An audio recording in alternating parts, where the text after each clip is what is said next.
লাভ লাভ ক্ষতির একটা অঙ্ক আমরা দেখব, যেখানে বলছে অন্য একটি দ্রব্য কিছু লাভে 480 টাকায় বিক্রি করলো, আবার সেইটাই সে 400 টাকায় বিক্রি করলে তাহলে লাভের 1/3 সমান ক্ষতি হবে।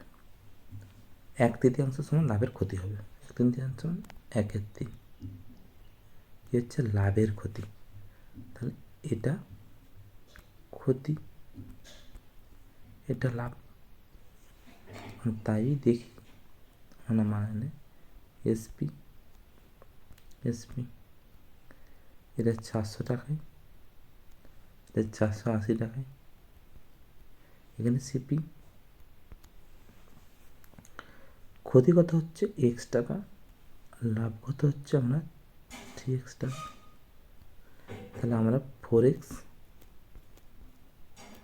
সমান এ দুটোর ডিফারেন্স কত 80 টাকা। তাহলে এটা সমান 80 টাকা আমরা লিখতে পারি, x সমান আমরা লিখতে পারি 20 টাকা।